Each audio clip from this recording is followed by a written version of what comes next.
Today, we're going to be overreacting to week 1 of the NFL. I am going to give my point, and I'm going to ask Dobbs, am I overreacting or not? As always, if you don't know ball and want to know ball, be sure to subscribe, leave a like, let us know in the comments your biggest overreaction from week 1. Dobbs, I'm going to start off right now and say the Panthers are going to go 0-17. And here is why I think they may go 0-17. Obviously, it was the worst loss of week 1, 47-10. They potentially lose Derek Brown, their best player, to a season-ending knee injury.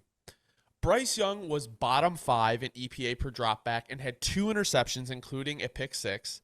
The offense was bottom 3 in EPA per pass and per rush and allowed 14 quarterback pressures, which is also bottom 5. And their 2 free agent guard signings had the best blocking grades via PFF, which means all the homegrown talent that they've brought in to play line has not worked out. So my thing is, if that's the case on the O-line, how am I supposed to trust anywhere else where they're drafting? The Panthers have not been a historically good drafting team. The defense was second last in EPA per play while allowing 5 touchdowns, a league high, and generating the least amount of pressures in the league. Am I overreacting, or can the Panthers seriously go 0-17? No, I think I'm going to be honest, and this is crazy. I don't think it's an overreaction because, unfortunately, there are so many things that tie into the fact that this Panthers team is on a streak to be one of the most abysmal teams in history. And everything you already covered. I kind of want to go a little bit deeper into this, Hunter. I think this is really where the real problem starts. And again, you know me, I'm always hand up. I'm the first guy to admit when I'm wrong on something, and I like to get ahead of the curve, right? Let's just call it for what it is. I liked Bryce's tape in college a lot, but I think and I've been reviewing it these past couple weeks. Honestly, I've been kind of going back. I've been in the Alabama 22, 23. I've been studying, and I've been realizing, the fact of the matter is that Bryce has always in college looked really good, but there were some deficiencies even back then that you're starting to see now that are becoming really, really big issues. Like there are some times where Bryce is just 0.5, 1 second behind where it needs to be. And in college, that was fine, right? In college, it's fine when you have all 5 stars you're throwing to a whole 5-star line. You make it work, right? But now we're seeing where you can see he's visibly having some trouble seeing over that line. The timing with the receivers does not look good at all. And this was a problem last year, even more of a problem this year. Because what I want to bring up is that the Saints were just basically bracketing Adam Thielen like every single play, where they knew, because as we were talking about last year, the Panthers, Adam Thielen to Bryce Young's like the one connection they have. You take that away, and we saw how ugly it got. I mean, it was literally disgusting. And it's not like these were just normal interceptions. I don't want to say it's normal. It's not like they were, like I can see what he was trying to do. It was like, Yeah, nah, they were bad. it was just terrible ball placement, and he's not getting it where it needs to be, which is the biggest issue for a guy that was so accurate in college. But that goes back to the point, why he was accurate. I think it has a lot more to do with the surrounding cast than hindsight. And I think I got a little too bubbly on the fun stuff that you saw in his game versus the reality that he's going to struggle to see over the line, and his timing just isn't there. Like, that's the biggest thing. Like, Bryce's timing is just, it's non-existent. And to me, Hunter, the biggest issue is, and I don't know how many people have been talking about this, but it was the first thing I noticed when I was watching the game. First offensive snap of the year, you throw a pick in your own territory, and you go to the bench laughing. Like, do you happen to see this clip or not? Yeah.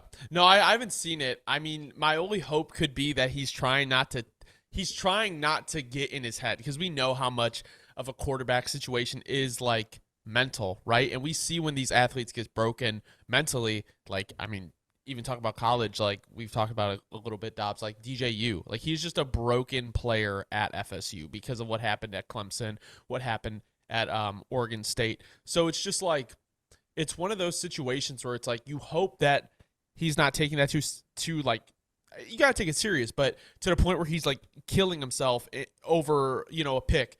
And it's the first game, I get it. And I just feel like watching that game with Bryce Young felt like Fields' second year starting, where it was like he went through the first year, we're like, you know what, it was rough, whatever. Like, he's got a little bit of a better team around it, like better situation, and it looked just as bad. Because the first year you can make excuses, and I know it's only game 1, but the second year, when it just doesn't look any different, you start to go, okay, well, maybe the things that we were hopeful about really don't matter at this point. So I guess my thing is, if you lose Derek Brown, for the season, which he's going to be out for a while if it's not the season,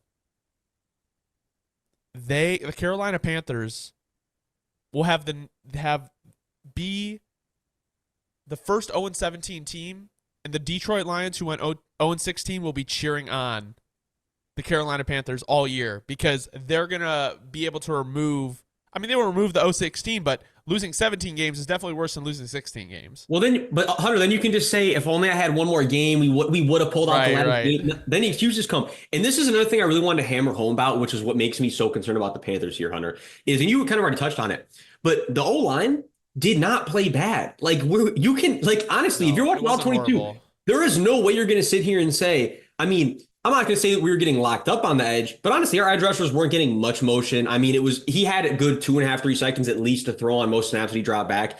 And I mean, even at PFF, we got Damian Lewis with an 80 grade, Robert Hunt with a 79.5, Austin Corbett with a 71.7, Taylor Moton with the 68.5. But then we go to Ike Ekwonu, which is also another humongous problem when you spent your first round pick on this man a few seasons ago, and he's regressed every season. And it looked even worse yesterday. And you remember, again, hand up, one of my guys come out of that class, but he panned out the first season, and the sophomore year was a disappointment, and it looks like we're on pace for an even bigger drop-off this year. So you're putting your capital in the wrong spots. You're putting your assets in free agency clearly in the wrong spots because unfortunately, everybody that they spent money on looked horrible in this game. I mean, that's the biggest thing too. Is you remember besides the O-line, let me be clear, besides the O-line, but all the other depth that they signed, Clowney wasn't doing anything, right? The D-backs they signed, nothing. The tackling was atrocious. Again, it's week 1.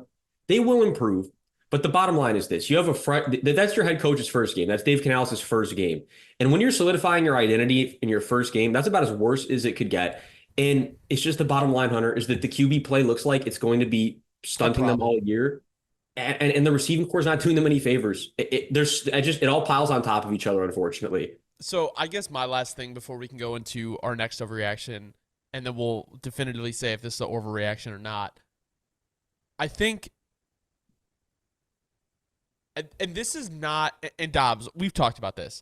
This is not a slight to the Saints, but it's like, when you look at the Saints, you don't see them beaming with all-world talent, especially that offensive line, and they dominated this game.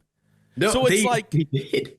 It's like I feel like the Saints might be better than people think this year after watching this game, strictly because just the scheme looks better. You know, it looks like it's got players playing more up to their potential and what they could be rather than their floor. What if, like this, the Saints team may be a little above average, but 47 points? 47 is a lot of points in the NFL. So especially on week 1? It's rough. It's rough. So Dobbs, do you think this is an overreaction? Do you think the Panthers are not going to go 0-17? Obviously it's not definitive, but no, I think it's incredibly possible. And to be clear, look, here's what I'll say. If it ends up happening where they're going to win a couple games, it's going to be situations where they're going to face teams that are heavily diminished, missing the starting quarterback, right? Missing a starting O-line. Stuff like that can happen. And I can see them winning a game like that because it is the NFL. It's any given Sunday. But I think that we can agree that the bottom line is that this team is going to have a horrendous season, no matter what. And them going 0-17 is very much on the table. Next, overreaction or not, the Browns have to bench Deshaun Watson. Now, we both kind of had an overreaction kind of similar to this on here, so I'll give my points. You can kind of talk about it from your aspect, and then we'll just kind of have a general conversation. So right now, the Browns, they ranked Deshaun Watson, he ranked bottom 8 in EPA per dropback while taking a league-high 6 sacks. He had the 3rd lowest yards per attempt, only in front of 2 rookies, Caleb Williams and Bo Nix, while also being 2nd in the league in attempts. So think about that. He had the 3rd lowest yards per attempt, but threw the ball the 2nd most in the league last year, being bottom 6 in completion percentage. So bottom 6 in completion percentage, but he had some of the smallest amount of air yards in terms of I'm getting scrambled over the word. Basically, he didn't throw the ball very far, and he threw the ball a lot, and he didn't complete a lot of them. I was getting scrambled. Currently, he's under contract till the end of the 2026 season, and the next 2 years is going to eat up around 25% of the team's cap. With Watson, the Browns are minus or minus 0.22 EPA per dropback with Watson and minus 0.12 EPA per dropback without Watson since the trade. I know there's a lot of numbers, but basically all that is to say is it's not horrible at face value, right? It's only about a tenth of a point per dropback, right, that you're losing with Watson. The issue is you paid him a ridiculous amount of money, and third, fourth-string backups have a higher EPA. Like, that is a problem. Like, the numbers itself isn't the issue. The fact that it's worse with the quarterback that's making millions and millions and millions of dollars guaranteed when you've only played, what was it, like 13 games so far in your Browns tenure? Like, that is really bad. And my last point is the roster is far too talented to be losing and not making deep playoff runs. Like, my thing is, if you don't get to where Joe Flacco took you last year, the decision on Deshaun Watson has to be made. And my thing is, last point, at what point does the team say we don't want to rock with Watson anymore? Because this is a competitive team. Am I overreacting or not, Dobbs? No, absolutely not, Hunter. And let me bring some of my points to the table so we can kind of tie it all together. Because I said, look, my thing is it's time to panic in Cleveland. And I want to preface this by saying this too, because I feel like, not everybody can relate to this. So I'll just throw this on the table as well. I got to watch this game with a very good friend of mine who happens to be a Browns fan, and it was very depressing to have to, see him going through the motions to watch this. But the thing is this. Look, so, I'm getting, you're seeing Browns fans live, how disappointed they are in the product on the field. But let's just go over everything's already a problem, right? Put on top of what you said. Look, last year, Browns fans like to fall back on the whole Deshaun went 5-1 with us, right? But here's the problem. And to your point, Hunter, that falls on the roster, not Deshaun. We can go through week by week and analyze why that it's not Deshaun winning these games. Week 1 versus the Bengals last year, 16 of 29, 154 yards, 1 touchdown, 1 interception. Week 2 versus the Steelers, 22 of 40, 235 yards, 1 touchdown, 1 interception. Week 3 versus the Titans, 27 of 33, 289 yards, 2 touchdowns, 1 interception. I will say, probably the best game of his career in Cleveland, right? Like, that was probably where you're saying, okay, like, you know what, we're starting to see maybe he'll finally turn around. However, week 6 versus the Colts, 1 of 5 injured early, injured very early, but 1 of 5 yards, 1 interception, no touchdowns. Week 8 versus the Cardinals, 19 of 30, 219 yards, 2 touchdowns, 0 interceptions. Week 9 versus the Ravens, 20 of 34, 213 yards, 1 touchdown, 1 interception. So that leaves us with 1 game that he threw more than, and it was only 2 touchdowns, so more than 1 touchdown. And yesterday's stat total, 169 yards, 1 touchdown, 2 interceptions. I mean, and I want to add on top of it, on the sideline, there was multiple moments you could see his shoulder was already visibly getting re-aggravated, which, to our point, Hunter, we were on top of this months ago where, everybody just likes to say, they're back from injury. They're back. These injuries are long-term nagging things. It's not just some video game like, oh, he simulated it, like he's good to go again. He's right back to full health. Like, these things take time. And he's still owed $150+ million, as we already talked about, but $150+ million. There's some teams that don't even have that, like, invested in the team already. Like, and let's just call it for what it is, too. This is my final point I really need to bring up on the whole situation. This is really the thing that I think Browns fans would agree with the most. That's really the biggest killer in the whole situation. The O-line doesn't look like how it used to look. Like, the O-line looked like a complete shell of its former self. I know they're dealing with injuries. I know they're not fully healthy. But everybody that used to be the dominant forces on the O-line, they don't look as dominant as they used to. You can see the age. That's the biggest problem, is you can mitigate bad QB play with terrific O-line play when you can run the ball down their team's throat. But does it look like the Browns are going to be able to necessarily do that this year? With Nick Chubb coming back, we don't know how Nick Chubb's going to look. Jerome Ford looked like, it's a big problem, Hunter.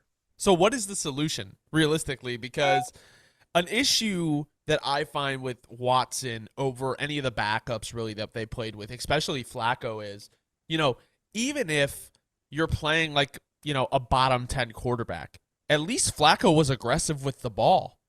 Watson is not aggressive at all with the ball. He won't push it downfield. So you're not good, but you also won't take shots. So where does that leave you as an offense? It leaves you going nowhere. There's no explosive plays. When he was taking shots, this is my big thing too. And this, you could have had one eye on the screen and still noticed this. Every time he went deep, it was wildly inaccurate. Like this is Yes, it was it's bad. so far from I'm talking about I don't mean like when you see a really good quarterback make a miss a throw and it's about a yard or two off from the target and you're like, okay, like they just needed to put a little more touch on it, a little less touch on it, we're good. Like easily fixable. It's not like that at all with Deshaun. I mean, we're talking 5, 10, 15 sometime yards of just like sailing. And it's never really an underthrow. It's more like he's just sailing his guys. I mean, call it for what it is, Hunter. He's completely lost touch of the football. The footwork looks that's the next big thing too. I mean, we haven't even touched on the footwork. The footwork in the pocket. You pull up 2019, 2020 tape and you compare it to what we're seeing right now. I mean, he's 2018. He's not the same quarterback in the slightest in terms of footwork, which is the most important thing you can have as a quarterback, basically, besides your arm talent. So you lose the footwork, you lose the accuracy. Really, like you just said, what do we have left? Yeah, it's really tough. I mean, I guess my thing is with the O line not looking good, with Watson not looking good, and with the guaranteed money on his contract, it's almost like what can you do other than play him? But it also strikes me as if you don't accomplish anything with Deshaun Watson this year. I'm not saying they have to bench him now. I'm not saying it'll be the worst idea, but like there's no way you can roll with him next year. Even if you have to eat the cap and just roll with the backup like Dorian Thompson-Robinson, I think that's what you have to do. I think you already have to start planning for the future, even if Deshaun remains on the roster, because no one is going to pick up his contract, unfortunately. So the Browns really, and this is something I was reading about too, this is really unfortunate because if they didn't force Baker to play through that injury and would have just rested him, imagine what you could have had with Baker here. And I know, we talk about Baker had his year last year and we need to see it this year, but he looked great week 1. He had 4 touchdowns. Like, Baker, in a good situation, can excel. You heard what he said. He said, when I'm happy, when I'm happy, when I'm healthy, when I'm in a good environment, I can be myself. I can have fun. And that's what he's doing in Tampa. I think Tampa probably has found their quarterback in the future. And I was a little bit skeptical on him and even more Geno Smith, but it seems like those quarterbacks have really worked out where it's like, find a good quarterback who's around a little above average, put him in a good situation, and he can flourish better than these guys who you might put in a worse situation and they might be a better quarterback. It's like we were talking about those mid-tier quarterback contracts. Like those are coming to prove themselves in the NFL at this point. So I just think it's like outside of benching him, it's just like I don't see the route for success with this team. I'm sorry. 10 times out of 10, I can't see Deshaun Watson out-dueling a top AFC quarterback. No, absolutely not. And I think to your point, I just want to add this. What do they do from this point going forward? I think, and this would be my best case scenario because I'm with you. Whether it's DTR or Deshaun, I think what you do is this: you have got to spend somewhat high draft capital on your QB of the future, understanding that it's going to make things awkward, but it already is awkward. Let's Yeah. not let's address the elephant in the room. It's already awkward. Everybody already knows. Browns fans are already calling for the man's job, so it's already awkward. I mean, we might as well just embrace it and move forward. I say you draft a quarterback with high capital. Sit them for a year or two, depending on how long you're still willing to play Deshaun, because like you said, you're paying him regardless. I mean, you're paying him regardless. And I think to kind of tie a bunch of different points all into one. But I was like going on this rant yesterday with the people I had over, and I'll still stand on this point. This is 100% always going to be my philosophy going forward, and it's never going to change. It will always be the philosophy going forward. I think it does not matter how talented a quarterback is coming out of college. I think that every team should understand at this point that if you give them a year to sit, you are giving yourself so much more of a upside on that player. Yeah, again, I don't care how talented they are. We saw it with every rookie quarterback this year. We see it with almost every rookie quarterback every single year. It is so hard to come out and to play the same way you were playing in college to make that transition in 4 to 5 months. And I think that every team should start to realize that you give your young guy more time to just sit, learn, develop physically. I think that's the recipe going forward. And if the Browns were to sit here and do that in kind of a shitty situation right now, but understanding that, you know what, at least you have a chance to mitigate this and to fight and to kind of snowball it into something positive for the future, that's where you got to go from here if you're the Browns. So I'll ask you your overreaction. You ask me yours. Do you think it's overreaction that the Browns should bench Deshaun Watson? Absolutely not, Hunter. I think that the problem is that whether you bench him or not, you're still in the same situation. But at Yeah. least if you bench him, to your point, you can kind of see what you have in DTR and maybe try to mitigate it. And you have to do what you have to do at this point. But I would say no, not an overreaction. If anything, it's just a depressing situation in Cleveland. That's for sure. Yeah. I would agree with you, though, that I don't think it is an overreaction that it is time to panic, though. I think you gotta if you're not pressing the panic button, you gotta be like, the meme where they got the two buttons there and it's like bench Deshaun or panic. Like you should be hovering over both and probably hitting both. I was gonna say It's you time. Yeah. hit all of them and then call 911. Like Yeah, it's bad. you have to get everybody in there. All right, Hunter, you tell me if this is an overreaction here. My question for you is, will Michael Penix Jr. be starting this season for the Falcons? I don't think I think it's a little bit of an overreaction at this point, honestly. Like I think you're overreacting, but why do you think that it's not? Okay, well, here's my thing too. Is I had a little, in parentheses, I said, is this the next Russell Wilson, next Matt Flynn situation? Give a little history here. Here's my big reasons, Hunter. These are my bullet points. Look, obviously yesterday, Kirk, not a good game, right? He went 16 of 26, 155 yards, one touchdown, two interceptions. And I'll get into the interceptions later on one of my bullet points. Much more concerning than the stat line, though, to me, is that Kirk looked hobbled in that pocket. Like he did not look like he was moving around like he was fully comfortable. And it didn't look good. Did he break the tackle box once? It's a good question, Hunter. We're gonna have to go back. I think we're gonna have to go back and look. This thing too. Multiple reps on all 22 where he is visibly afraid to put that back foot where the Achilles tear took place into the ground. So he's throwing kind of just off his toes, and you can see it, which is not what you want to be seeing. Interceptions, not amazing plays by the defense, really. It's kind of like Kirk. I mean, they were good plays, but it was more Kirk putting the ball in harm's way. It wasn't like, like an absolute, like he had to know exactly what play was coming. It's more like, no, Kirk's literally just putting the ball in harm's way very uncharacteristically, which that to me is a big red flag because that's not what we expect from Kirk in the slightest. And then to top it all off, you're kind of the cherry on top.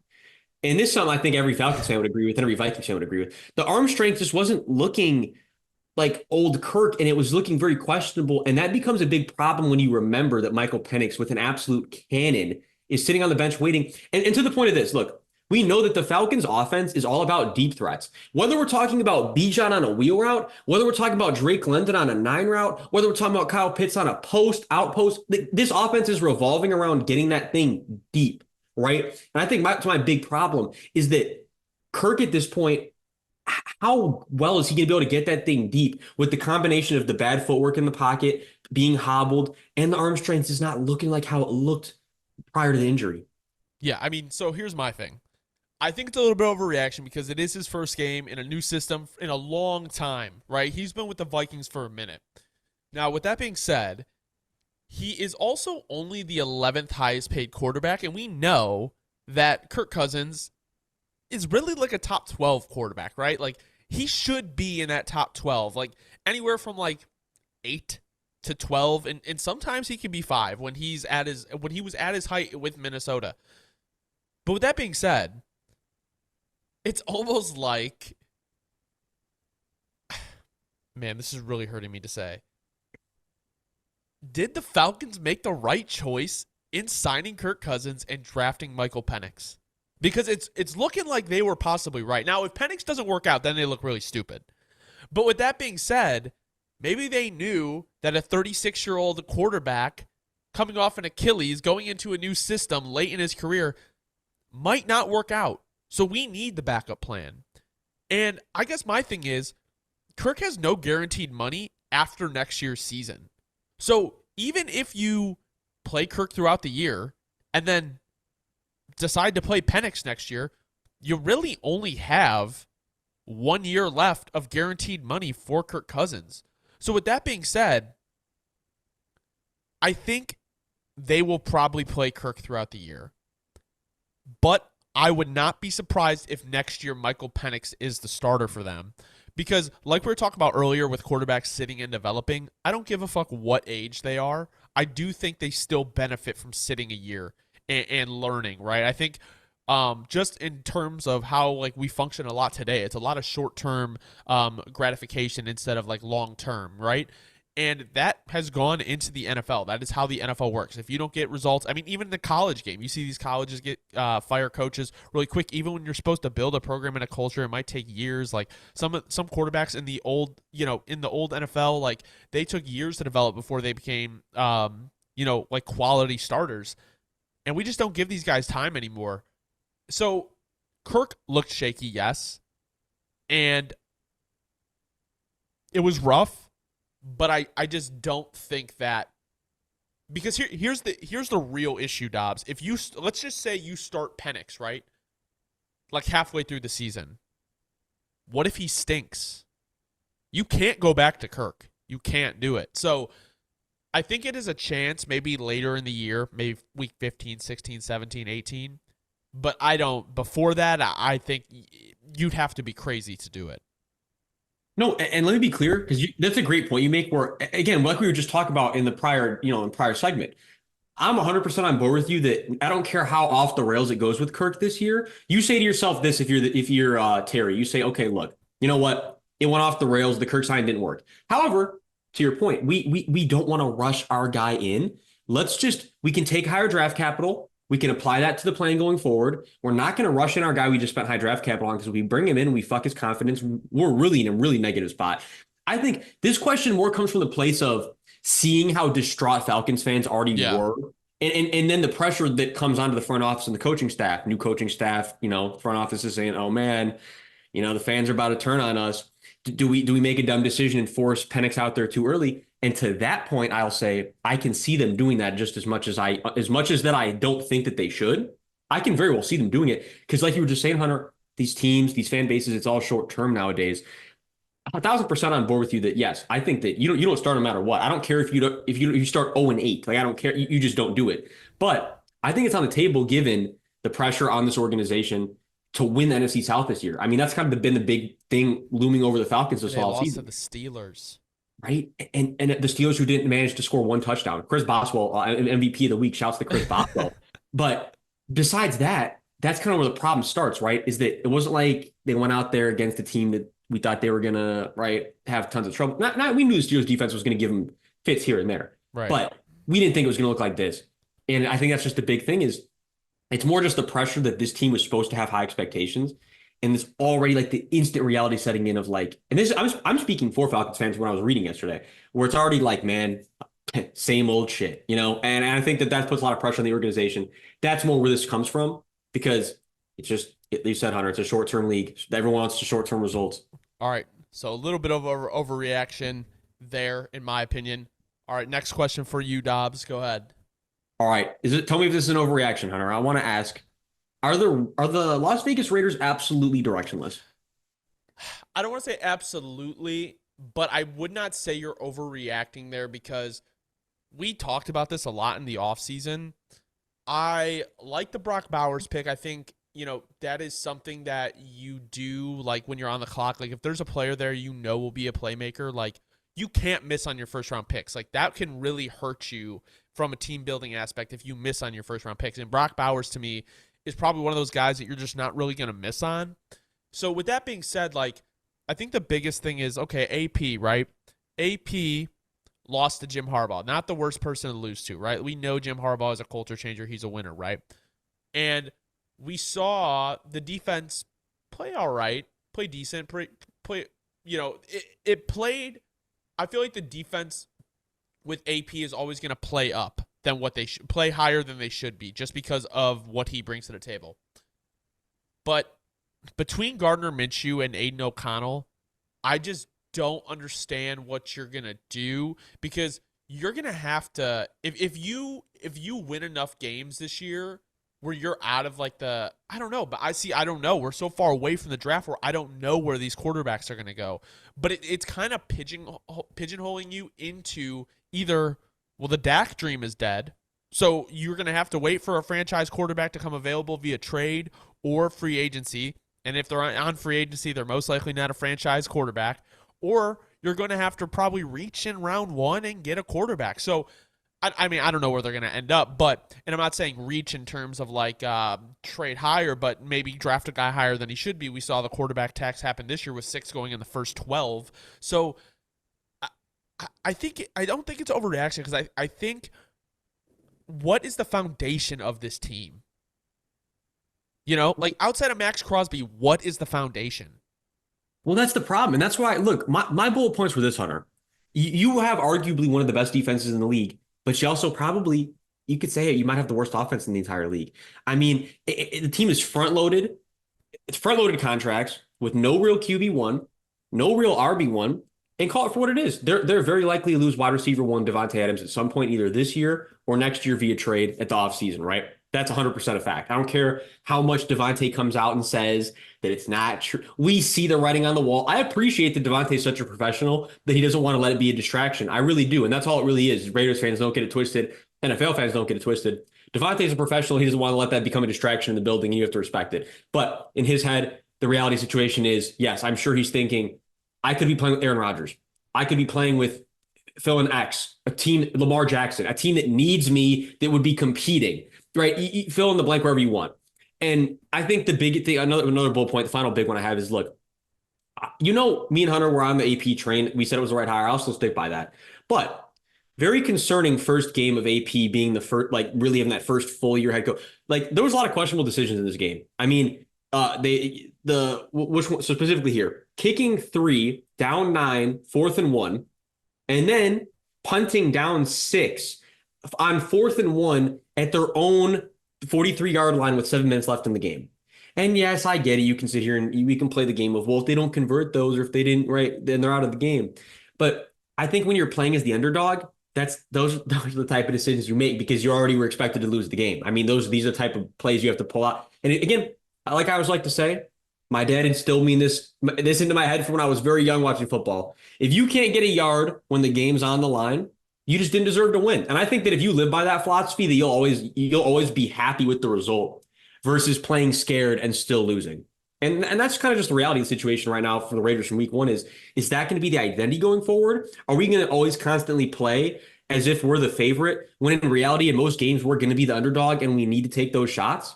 Call it for what it is, Hunter. Well, it's just one of those situations for the Raiders where you have the Chiefs who are going to dominate your division for as long as Andy Reid and Patrick Mahomes are there. And then you have the Broncos who have one of the worst rosters in the NFL, and they have a rookie quarterback starting. You have the Chargers who kind of strip their skill talent on offense. They have an okay, decent defense, but they have like a great coach, and it's like you can't get by in this division just being okay because you have Sean Payton, Andy Reid, Jim Harbaugh, and then you also have Justin Herbert and Patrick Mahomes to worry about. So I just struggle to see like how they even compete in this division and don't end up last because Sean Payton, the pedigree that he brings to a team over what AP brings, and that's not to throw shade at AP. I think I like him, what he can bring to a team in a locker room, but at the same time, like Sean Payton's won a Super Bowl. Like we know who Sean Payton is. So I just think like I don't know why. People forget Sean Payton won 9 games with Trevor Siemian too. I just had to throw that in there as well. Yeah, it's just more of the thing of like, guys, like we're either gonna rebuild or we're gonna be stuck in the same place that we are. Like you should be trying. Like the Christian Wilkins deal is still. I understand why you did it, but it is still so confusing to me. It is like, why did you need to do that? You have Max Crosby. He's young enough. And if they were really serious about it, I don't think they should trade Max Crosby. But if they really wanted to say, fuck it, let's accelerate this rebuild, Crosby, Adams, out the door. Out the door. Like, you need as much talent as you can on this team. Like, I don't think they should trade Crosby, but if they really wanted to accelerate a rebuild and try to establish a foundation, that is probably what they would have to do. I think Adams has to be gone by the trade deadline. Oh, that's the biggest thing. I mean, and I'm with you. Look, it hurts, and we always talk about this. This happens all the time with fan bases where Raiders fans hear that and they're gonna go, "That's the identity of our team." Like, absolutely fucking not. But then you consider, like, to the point of you have to be realistic sometimes. Not to say that it's impossible, but how likely is it that you're competing in a Super Bowl window while Max Crosby is still in his prime? And that's a question that, look, and again, this is football fans like to, like we said, it's short term. They like to live in the moment. And Max Crosby's on my team, and that's all that matters this week. But how much longer is Max Crosby going to beat his peak? And again, that could still be another 5, 6 years. But are the Raiders going to be able to form a Super Bowl championship team 5 or 6? This question you have to ask yourself as a Raiders fan. We've seen quick turnarounds. It is very possible. And not to say that the Raiders couldn't be in that same boat, but the way the contracts are set up right now, the likeliness that, and again, like Max Crosby's a guy that would be worth multiple high round picks, multiple for a I team mean, that's I think you competing right could get now. a first in 2 seconds, maybe even 2 firsts. Like, he's that good. Right. And I mean, if I sat here for a couple minutes, I could sit here and think of a few teams that would be willing to give that capital up because they don't need the draft capital. And that's the whole point of the business, Hunter, is that most people, everyone needs to forget. At the end of the day, this is business as a draft capital league. 99 out of 100 Super Bowl winning teams are building the majority of their team through the draft, homegrown talent that is developing in the scheme from day one. Now, if the Raiders think they can do that with the capital they have now and the situation they have now, you can answer that for me as a Raiders fan. But I'd like to ask in the comments. Raiders fans, tell me, am I overreacting? Am I overreacting? But bottom line is to Hunter's point too. How do you guys feel about the trades? Because at this point, the reality situation is it's very much on the table, especially Devontae. Max Crosby's in a little different realm. Devontae, it has to be gone. Like you said, Hunter, it has to be gone because it just doesn't line up in any timeline. Devontae's getting old. Devontae wants to compete. I, again, respect his professionalism, but call it for what it is. There's just no way it's going to work out. Well, thank you guys so much for watching. This has been Overreactions to Week 1. If you don't know ball, want to know ball, be sure to subscribe, leave a like, let us know in the comments your biggest overreaction from Week 1, and we'll be back next week with Overreactions to Week 2.